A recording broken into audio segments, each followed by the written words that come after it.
but NNM. Hi, good morning. Yes, how are you doing? Yeah, good morning, Ram. Good morning. How are you? Yeah, I'm fine. Good stuff. Good stuff. So let's kick off with the session. All right. Today we're going to be discussing, the assignment discussion. Yeah. Which is for the multidisciplinary team, the ones that we have covered. All right. What we're going to do is obviously go ahead and give you some guidance in terms of how the assignment has to be attempted. All right, that's fine. So let me just quickly share the screen and we can go live. All right. So I'm going to start off with the assignment brief and also, let's say the, the unit specification. All right. I'm going to try and share the full screen. Let me just get rid of the clutter. Okay. So here we go. And all right. So you can see my screen now? Yeah, I can see. Okay, that's great. Back. That's great. So what I'm going to do is let me just quickly magnify this slightly to make it clear and visible. So I've got 3 documents open. One of them is the unit specification, which you're quite familiar with. And then I have what is called the assignment brief, which is the second document here. Yeah. And the third one, wherein what we do is we decode the assignment brief into, what is called the, let's say, an assignment discussion presentation. So what I want to be able to do now is obviously look at discussing how do you go about doing the assignment. And in general, what would be the tips that I would give you with regards to ensuring that you're able to, do this and do it. Basically, the creation of evidence that you do as a Word document is meeting the criteria and you're able to, complete and achieve this unit.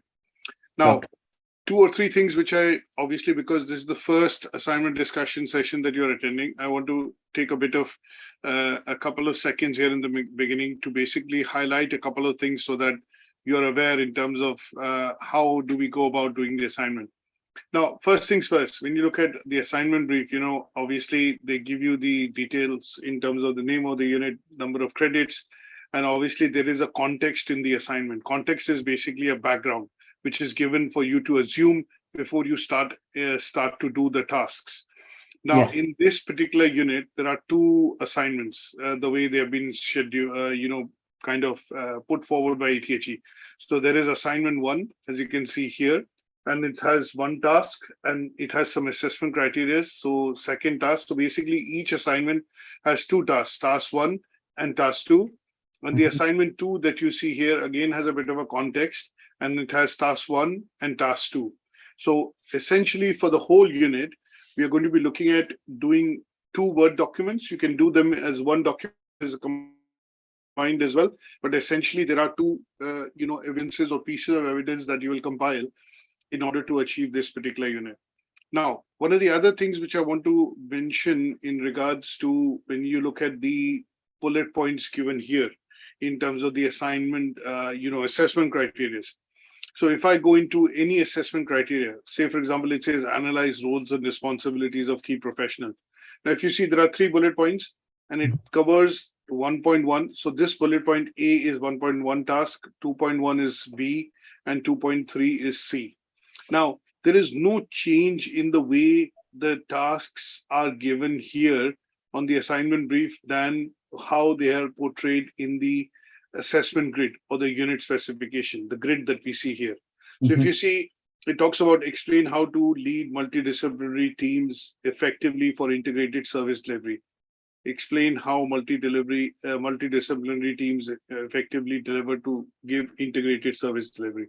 So as you can see, there is no difference in the wording between the task which is given here and the task which is defined under the assessment criteria. Is that okay?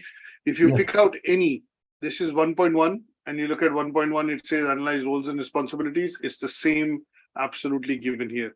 So these are exactly taken, the assessment from there. They are turned into what are called tasks and activities in the assignment brief. Is that okay?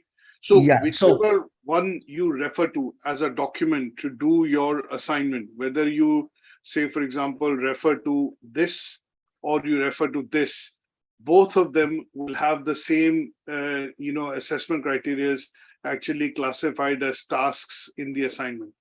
so it's more or less like anything that you're gonna do with assignment is already in the answers are here already. Correct. So they are absolutely the same. There's no difference. They are called AC, assessment criteria.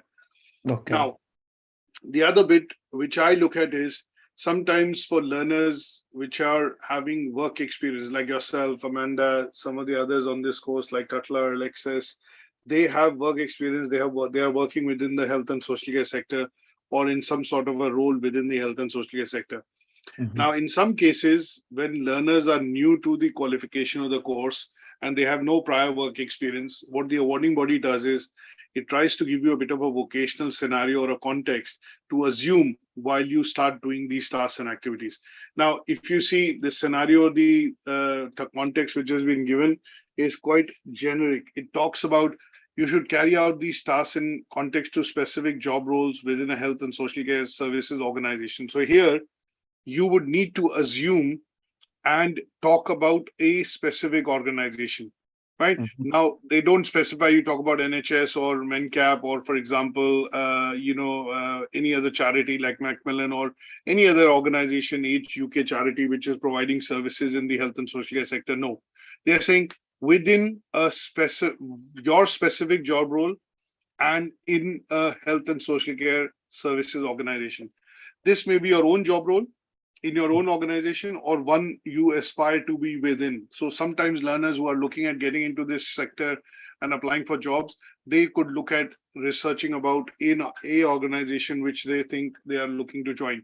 You need to access to some specific information about professionals making up the MDT in your chosen role and organization. So obviously with people who will bring their own organization into as an evidence by either anonymizing it or refer to it, will have the ability to be able to, bring in information which they can see in being put into practice within their own organization.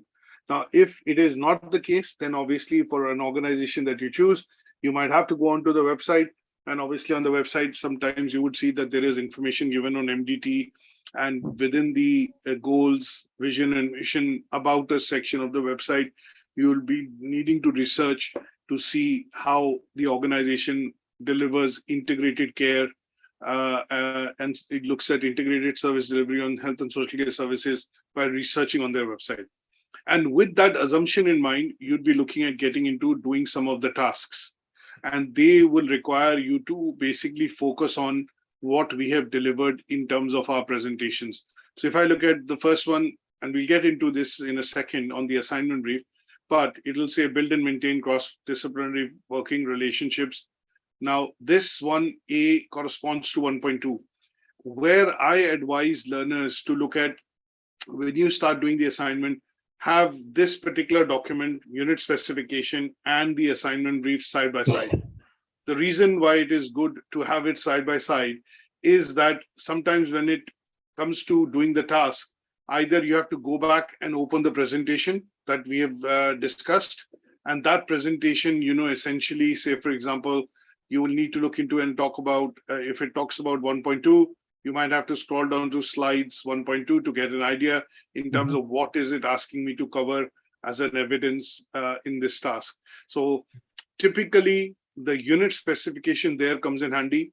And if you don't want to shuffle between too many documents, the reason I say US is very important. So when I say US, I mean by unit specification. And when I say AB, in assignment brief. Okay. The unit specification comes in quite handy because if I scroll down and it says 1.2, I get some idea in terms of what is the indicative content it is asking me to cover.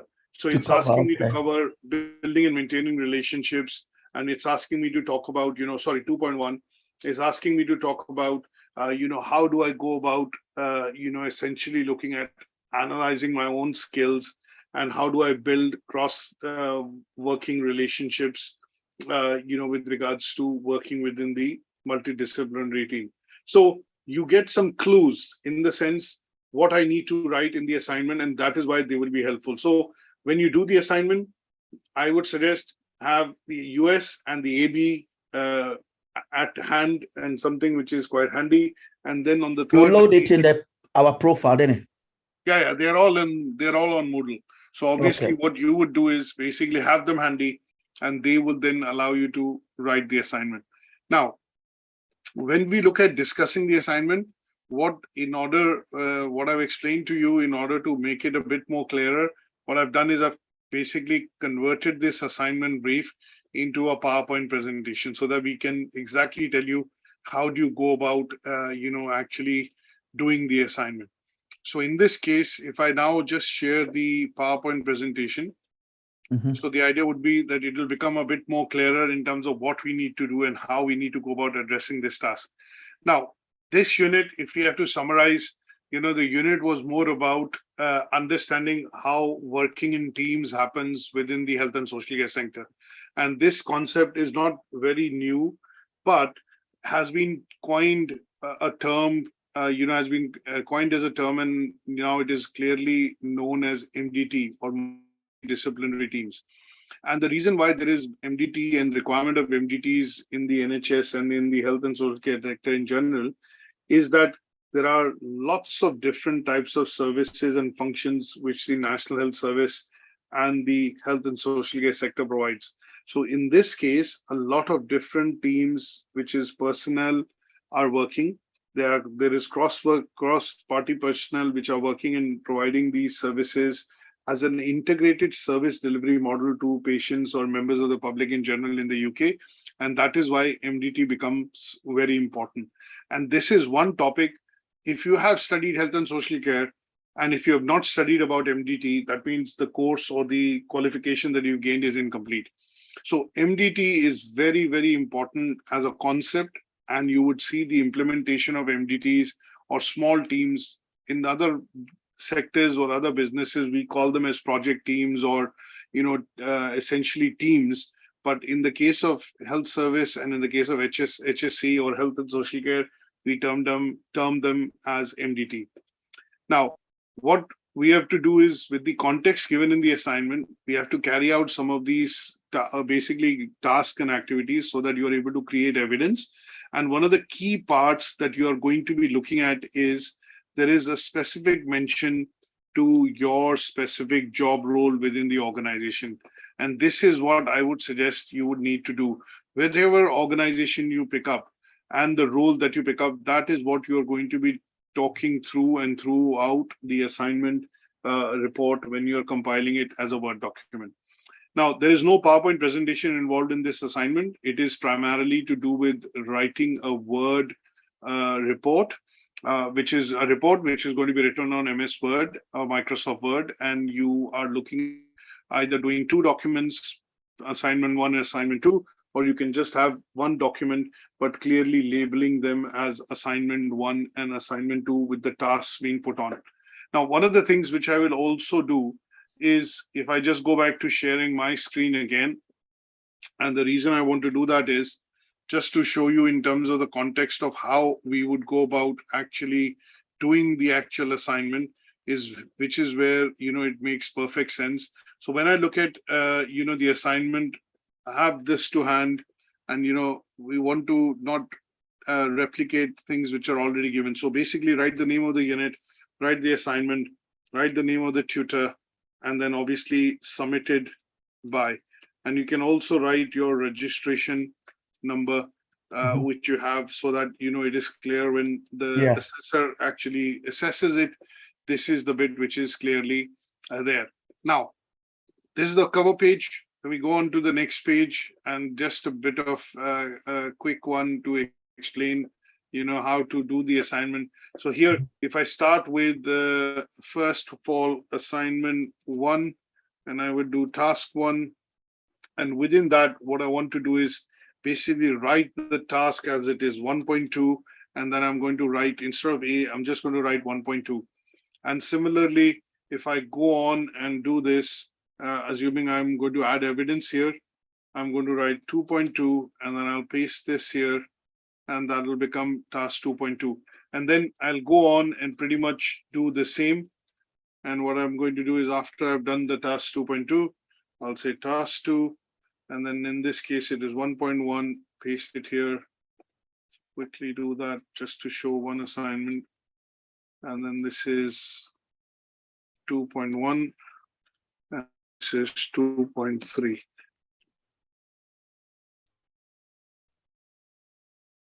So what I want to do is just show you in terms of how you would go about, formatting and professionally presenting the document.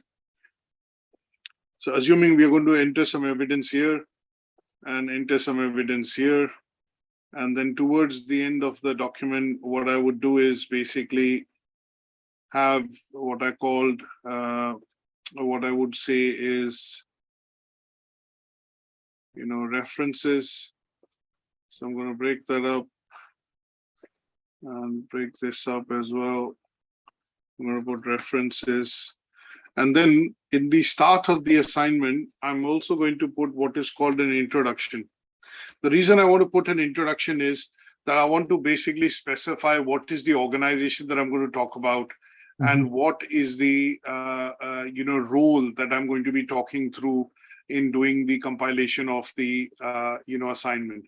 Now, once I've done this, what I would do is just quickly go ahead and obviously create a table of contents.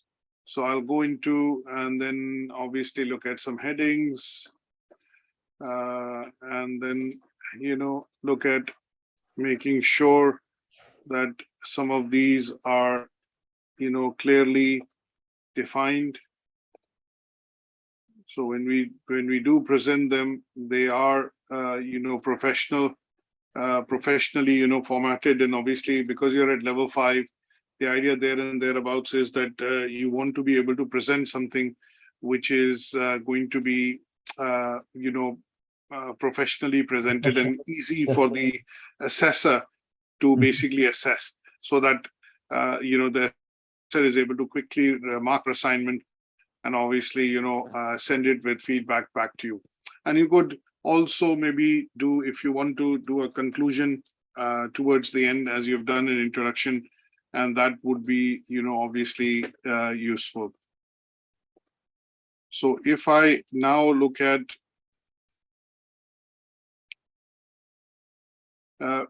basically just covering this assignment up and then obviously presenting it, what I would do is essentially just do a quick table of contents, and that would neatly lay out assignment 1 and assignment 2 in the same document, and it basically becomes a professional looking document. Now here, an introduction could be, you could do an introduction of 50 to 75 words max, and this would be basically related to here a specific organization. And you could also talk about the specific job role that you would be using to cover some of the tasks which are given in the assignment brief. Yeah. And they would be, giving a context here, whether you choose the context from the assignment brief here, or if you put your own, bring your own organization for the purposes of talking into the assignment, then at least the tutor knows that this is the context that you've used, and they will be spot on with regards to meeting some of the command verbs and the criteria for the assignment brief.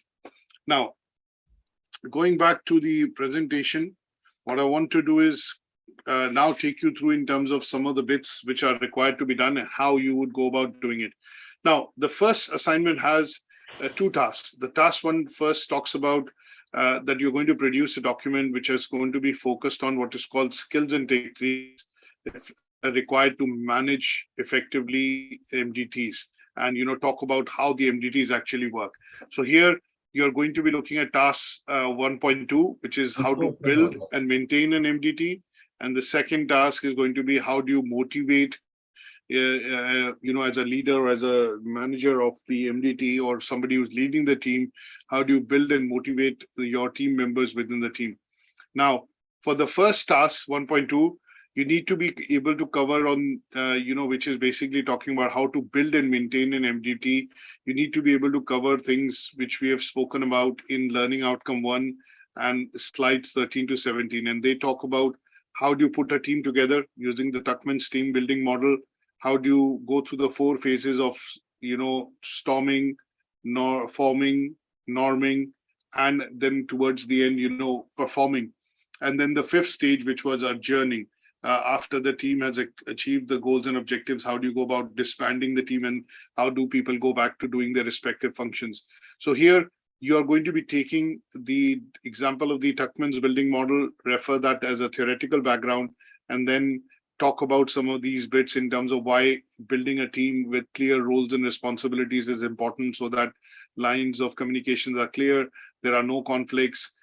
You are putting team members together in a way wherein they are able to understand each other quite well, which allows them to build relationships and dependency on each other, and obviously maintaining open communication, which basically allows them to, share information with regards to completing and achieving the goals and objectives which have been set. This would cover task 1.2, and you're looking at about 200 to 250 words maximum. Should you wish to refer to what we have covered, then I would suggest that you go into LO1. And when you go into LO1, you talk about these slides, which are 13 to 17. There is an article which I put on Moodle, which is an example of an article which talks about a study which was carried out in the nursing sector with regards to building MDTs.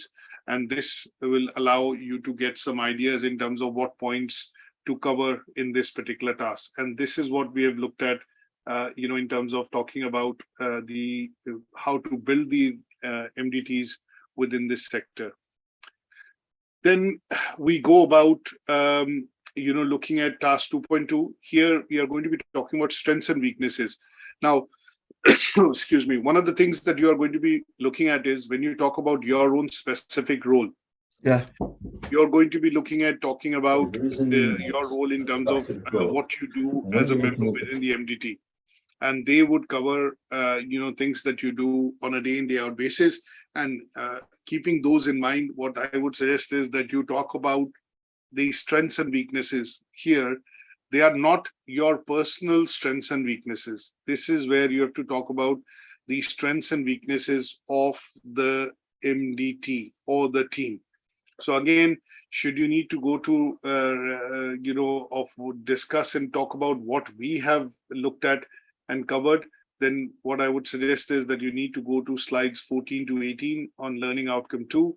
And this is where it talks about, why is it important, to have what is called, be able to motivate the team once you have the team working, and then, look at shared goals, and obviously shared goals in terms of, vision and mission of the organization.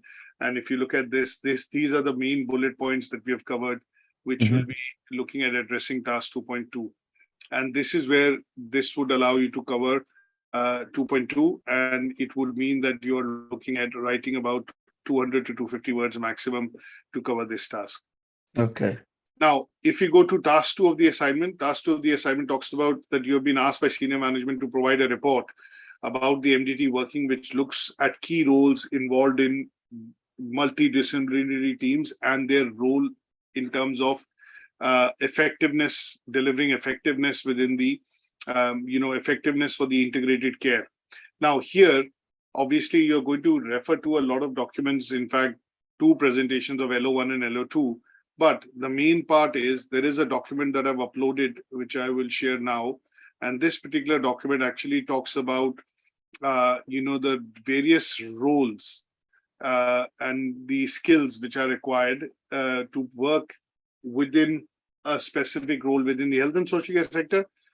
And if you look at, one of the bits, which is to say that if I just bring this over.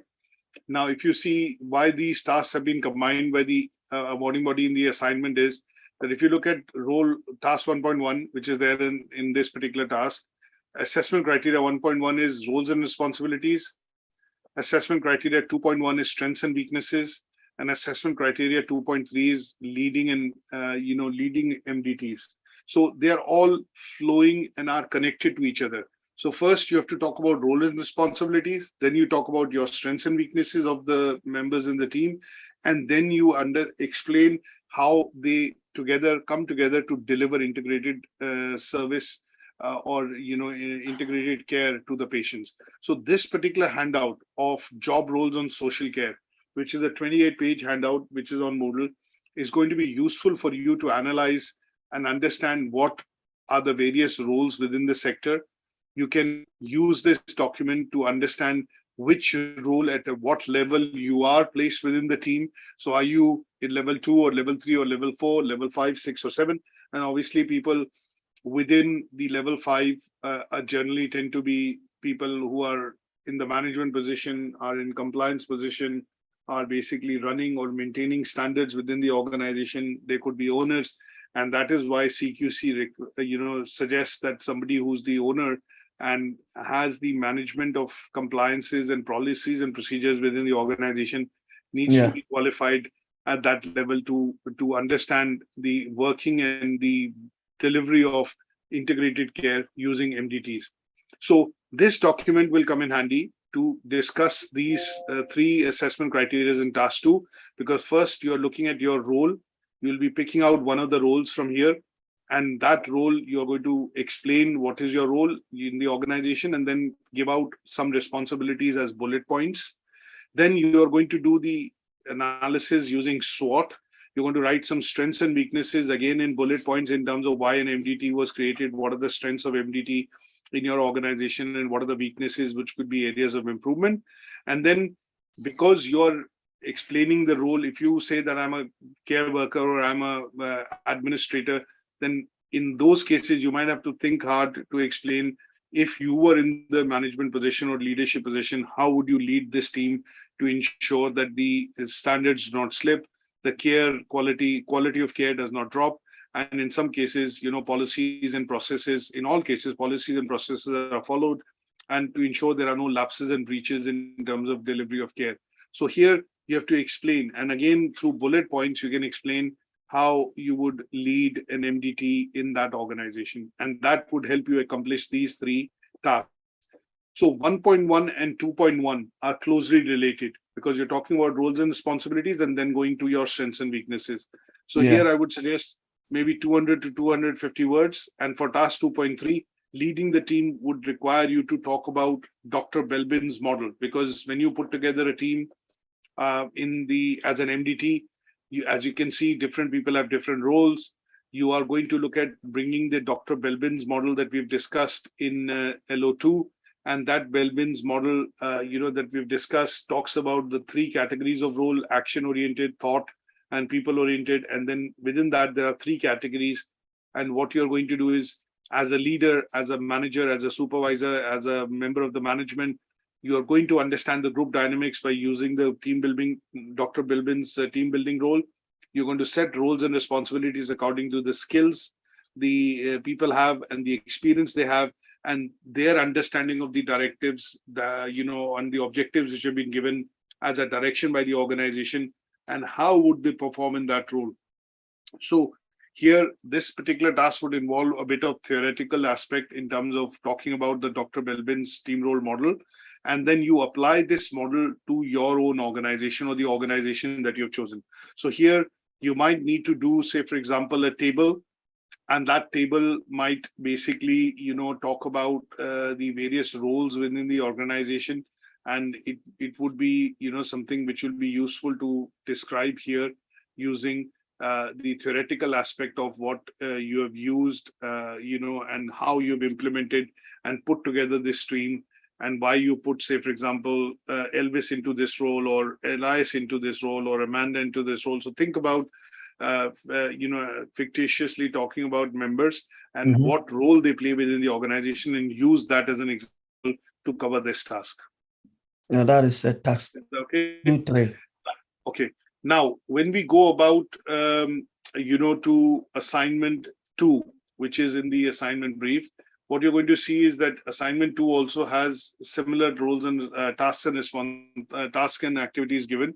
And again, the context here talks about you should carry out tasks about a specific job role within the health and social care organization. So again, the same introduction that you've given and the organization that you've chosen in your assignment while doing the tasks of the assignment 1 is going to be used in assignment 2 as well. Now here, it is asking you to cover a few tasks, and these tasks are going to be related to task 1 covers 3.1, 3.2, and 3.3 as an assessment criteria. So basically, the whole of LO3 is actually covered in task 1. Now, if I break it down, I think these three assessment criteria are clearly related because they're all talking about barriers. But first, we talk about what are barriers. Second, we talk about how barriers impact the integrated care and delivery. And then third, how do we overcome these barriers? So what I've done is I've given some guidelines here in terms of that. First, in short, talk about 1 or 2 barriers which are major barriers of working in the MDT in your own organization. So there are lots of different types of barriers. We looked at technology. If you go into the presentation of learning outcome 3, you're going to see that we have spoken about and talked about in length maybe 9 or 10 different barriers. But in your case, my suggestion would be that when we talk about barriers, we talked about barriers which could be geographical, financial, psychological, and then specifically within the health and social care sector, we talked about barriers which could be communication, technology, financial constraints, language, culture barriers, and things like that. So here, in order not to complicate things, my suggestion would be shortlist 1 or 2 barriers which are genuinely creating issues or problems within an organization. Now, whether you choose your own organization or reference to another organization, that is up to you. But choose 1 or 2 barriers and then talk about what are these barriers. Maybe explain them in a bit more detail. Now, once you've spoken about these barriers could be, resources, these could be attitude, telecommunication, technology, communication, transportation, culture, language issues, whichever one you choose, choose and talk about these barriers and explain why they are barriers in the delivery of care. Then after you've spoken about the barriers, talk about how the barriers impact the delivery of integrated care. Things like slipping of standards, things like health and safety issues arising out of the non-delivery in terms of compliance. Talk about lack of focus, morale of the staff and, employees working within the organization, lack of resources, and how does it affect people working within this sector and the delivery of care. And they would clearly specify what is the impact these barriers are having, whether you talk about financial, resources, people, attitudes, language, culture, they will explain the impact of these barriers. And then towards the end, what you need to explain is how do you overcome these barriers in the organization. So barriers can be overcome by doing training, as I've explained in the presentation. We have talked about defining clear roles and responsibilities for members so they know where their job starts and where their job ends. So that then they are very clear because they are working as a part of the MDT or a multidisciplinary team. They don't take jobs from start to finish. Their role is very clear. If you are looking at an MDT like a GP surgery, there are a couple of different types of people working within the GP surgery which provide this service in terms of, diagnosis or let's say consultations, prescriptions, and medication to the patients in a particular area. So there are people in the administration, reception duties, there is a practice manager, there is a clinical nurse, there are practice nurses or nurses of, dealing with doing, say, tests related to blood and, other things, urine tests, blood tests, things like that. Then there are GPs which see the patient. Now, this is a multidisciplinary team. Keeping in mind there are doctors on locum, there are consultants, there are GPs which are working in the surgery. There's a practice manager who looks after the administration. There is a pharmacy if it's associated with the GP. Then there are some pharmacists working. There are clinical nurses.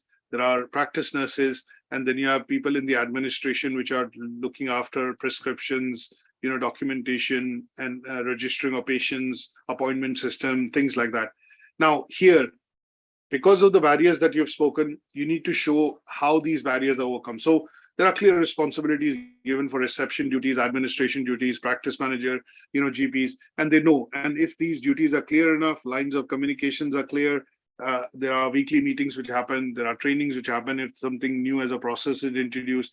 Now, these are steps which would help this MDT overcome any barriers which are impacting the delivery of care or delivery of their services, to patients in that area from the surgery. And that is what you need to talk about as far as this particular task is concerned. So it's a very interesting task wherein everything is dovetailed into one. You talk about barriers, then you talk about how these barriers are affecting the delivery of care, and then or services, and then you talk about how do you overcome these barriers. So here you could do this as a combined report, and that could be about 350 to 400 words, and it'll hit all the assessment criteria required, in the learning outcome 3. Then we go to task 2, and these tasks are basically about, how communication becomes an important aspect within the MDT. So here there are 4 assessment criteria. It covers LO4. And what I've done is I've given some pointers in individual slides in terms of the first one talks about what are the practical communication issues that you have, or what are the issues that we face in the MDTs in terms of communication. So use of terminology, use of jargons, different reporting lines, different reporting formats, data protection issues. These are bits that we've talked about in learning outcome 4. And obviously, when you look at that presentation, slides 4 to 17, it'll give you a very clear idea in terms of what are the practical communication issues which the MDT faces. All these relate to time constraints, they lead to overworking, burning out, and obviously not effectively delivering the service or the care which is required for patients. And obviously here, you're basically, because this particular learning outcome talks about, analysis. So some part of it is to look at building arguments to say that this is why it is an issue. So you have to give both sides of the argument to show analysis for the first part of the task. So if I use, say, for example, there's a communication issue because of IT, now you have to show both pros and cons. So if IT, for example, if the internet is down or if the machines are too slow in the surgery or the clinic, then obviously, effectiveness and productivity sending out emails, printing out prescriptions becomes an issue. So you're talking about advantages and disadvantages of communication, which are being hampered because of lack of proper infrastructure of technology. And because you talk about pros and cons or advantages and disadvantages, that will help you cover analysis. Now, if we go to task 2 of 4.2, it talks about explaining how to communicate effectively. So here, when we talk about explaining, you're looking at basically talking about things which, become important in this sector, that sometimes it is referred to having common terminology, a common structure, and obviously sharing good practices or best practices. And then, basically having weekly meetings, monthly meetings, which basically ensures that everybody is singing from the same, songbook. And everybody follows the policies and procedures which are laid out for the delivery of care. So basically talking about some generic points here, which will be looking at showing how communication can be effective as a tool when people work within the MDTs. And you can refer to slide 18 to 22 on learning outcome 4, which basically covers that. But because it talks about explain, you could write a paragraph and then cover some of the usages or advantages of effective communication using bullet points as well, and that would do. Now, in task 4.3, it talks about, again, explain. So the command verb is explain. So explaining would mean, again, you are talking about equal opportunities, and we have covered in slide 23, 26, what is an equal opportunity policy, why discrimination, language barriers, and things like these are discouraged within this particular sector. And then why the government has legislation in place to make sure that all people are provided equal opportunities to work within the sector. And obviously, when service is being delivered to patients and clients, there is no discrimination whatsoever being done in the delivery of this service, by health and social care professionals. Hello. And again, you can refer to slide 23 to 26. So here, the idea would be to cover the equality policy, Equality Act, equal opportunities policy, and obviously discrimination, and that would cover this task. Well, the last task talks about as my point of view, I think that so the last one talks about antibiotic have to be continued. Last one talks about, the bit in terms of stakeholder analysis. And obviously what we want to be able to do in this case is look at, how do we deal effectively with different stakeholders, within this sector. So when we talk about different stakeholders within this sector, we are talking about, people which will be looking at employees, staff, agencies, partners, and obviously various other stakeholders, which could be stakeholders talking about, banks or legislation from a government point of view and things like that. So here, the idea is maybe do another table, which will be an effective way of basically doing this particular task. And when you look at a table, so what I would do is in this table, basically talk about a description. And here, what I would do is write the stakeholders, so employees, staff. Here you could write partners or private contractors. Here I could talk about management. We could talk about the board. We could talk about suppliers. And we could also talk about other agencies, agencies or external agencies. So external agencies, when I say external agencies, I'm referring to NICE, CQC. And, what I want to do then is basically talk about these are stakeholders, different stakeholders. I'm talking about the different stakeholders, and I'm talking what is their description in terms, of their role that they play within this. And then you briefly describe, the main part is explain. It says, how do you engage with these stakeholders? So basically, once you have, described essentially the, the role they play within this sector, then how do you engage with these stakeholders?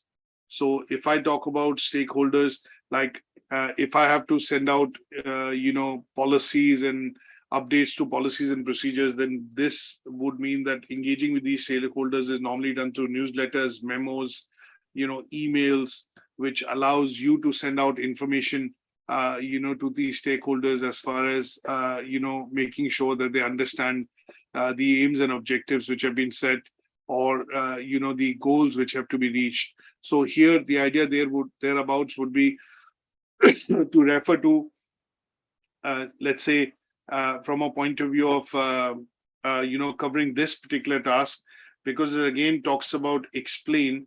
You're not looking at going into too much detail, but what we are doing at the same time is explaining essentially their role within, in terms of how do you engage, how do you communicate, how do you give information to these stakeholders, and that would be required, from a point of view of coverage for this task. So here, what would be the various roles and responsibilities and how that communication is done? If you use the stakeholders matrix and basically cover that from a point of view of doing this task, that would allow you to essentially, achieve this particular assessment criteria as well. Main points of coverage here would be to look at talking about different stakeholders. How do you go about engaging with them? And then what is the means and, medium, sorry, not the means, the medium through which you communicate, with them. And that would be primarily, coverage, helping you deal with the coverage of stakeholder. So sometimes if I have to look at a stakeholder analysis matrix, what I can also do is give an example here. And that is an example of, if I just bring this on as a new slide, what I want to do is show an example of how you could do this in a table. So for example, this is showing, stakeholder analysis matrix, which will explain how you engage with different stakeholders within, the health and social care sector. So essentially, if I put it this way, and I just want to magnify it, clipping the image. So if I talk about this one, what we have done is we've taken an example of a stakeholder matrix, or different people who are involved in this sector, like nurses, midwives, patient advocacy group, which could be external agencies, and obviously some bits like, newspaper and, external organizations which report under the Freedom of Information Act. The idea there and thereabouts is to talk about, obviously the stakeholders' responsibility using your own organization, and you could obviously, detail it out in something like this, which would show clearly how are you engaging. So, for example, with nurses and midwives, there is a monthly roundtable meetings, discussions which are happening.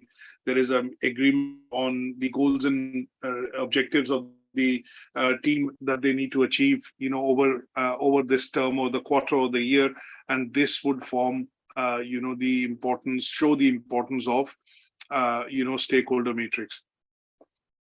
Now, with this, you will complete assignment 2. Now, some of the important points which I want to mention, essentially from a point of view of looking at, sharing some best practices for doing the assignment, is that when you are looking at doing this particular assignment, make sure that you have taken a specific organization and you have chosen a specific role that you're going to be covering throughout the discussion of the activities and tasks for assignment 1 and 2. We follow Harvard referencing. So obviously at the end of the assignment, each assignment, you should look at compiling 12 to 15 references from which the data has been taken. If you're taking quotes or direct quotes, please make sure that you put full references. If you're looking at reading something and then writing it in your own words and paraphrasing, just make sure that you're giving reference of the organization, of the journal, of the article, website, or the book from which you have taken. If you're reading some of the articles that we have put onto the Moodle, again, you could reference that, and that would be good. Now, I've already spoken about, professionally formatting, and obviously, delivering a, document which is professionally formatted. Tasks are very clearly written, and the table of content is clearly drawn, which shows that you have attempted all the tasks and activities. Plagiarism limit is less than 20%, so obviously referencing would become important. And there is also, remember that there is no grading on the assignment, so obviously you have to attempt all the tasks which will help you achieve a pass, and obviously try and keep the word limit to about 3,500. Anything over and above that, because there is no grading in the assignment, there is no point in overwriting and overkilling, some of the tasks by putting in evidence which might not be required. Now, some of the other useful tips which I would suggest is always focus on command verbs. Now, command verbs tend to be, words which are defined primarily, in the context of looking at, explain, define, describe, evaluate, analyze. So these are words that you need to know. There is a document on Moodle which you would see, which basically shows you the command verbs. And these command verbs, essentially, if you know the definitions of what is required to be done in the task, it will make it easier for you to do the task right first time.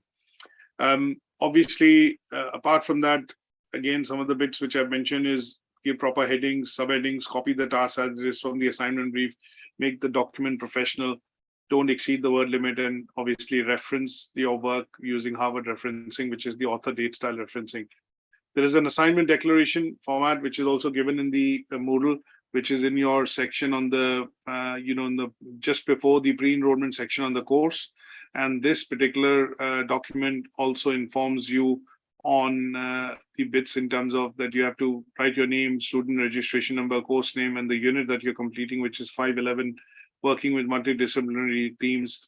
And then you tick all the boxes to say this is your own piece of work. You have not colluded, you have followed the policy, you have referenced your work, and then sign towards the end. And this is a Word document that you would see that you can actually use and obviously, present along with the submission of the assignment. So if I just quickly relate to what I was mentioning earlier with regards to, the bits. So this particular document is given here on Moodle. Command verbs is here. Should you need to refer to Harvard referencing, it's given here. So these are documents that, and the declaration of originality, you can download and then fill it electronically and sign it electronically and then submit along with your assignment. Now, all the bits in terms of presentations and bits that we have covered in the unit are already available on Moodle. So when you click on this unit, you're going to see the discussions that we have done. There are books that are presented. There is an assignment brief which is given here, which is the one document that I've shown you. As you can see, that's the assignment brief. And the unit specification is always the first document as a PDF. As you can see, there it is. And then today's discussion and the presentation and the recording link will also go up on Moodle, so that you're able to access all of this in one place. And then looking at you guys submitting the assignment in 2 weeks. One of the clear other bits that I also want to mention is that when you look at submitting work to us, in terms of sending the assignment, you're looking at sending and emailing the assignment at learner work, for which you get an acknowledgement receipt, which ensures that your work is received. If you're looking to reference work from the UK Versity slides and presentations which are up on Moodle, always make sure that you're referencing them. For example, if you pick up something from one of the slides and bring it into your own work, then you're obviously referencing it there at that stage as MDT, Multidisciplinary Teams, 2022.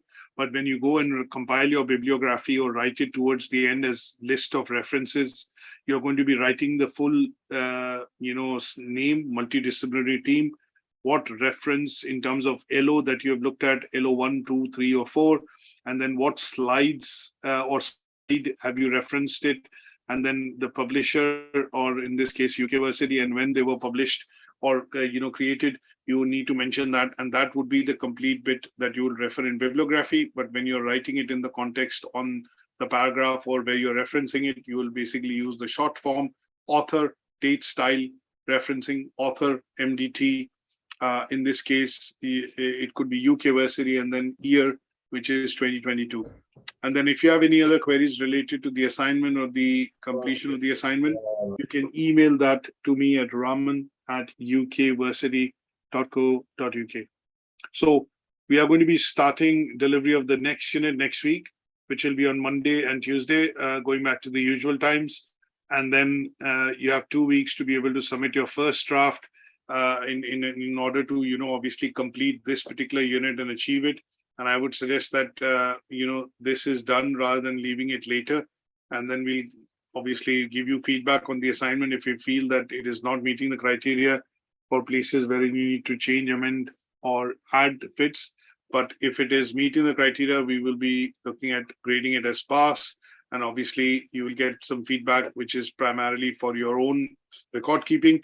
And then it will be available to you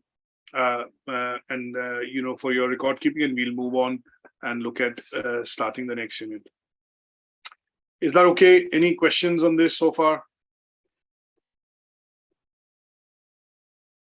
Okay, so if there are no questions on this, I'm going to try and end the session, and then obviously catch up with you guys next week with regards to the new unit that we're going to start. And then until then, take care and bye for now.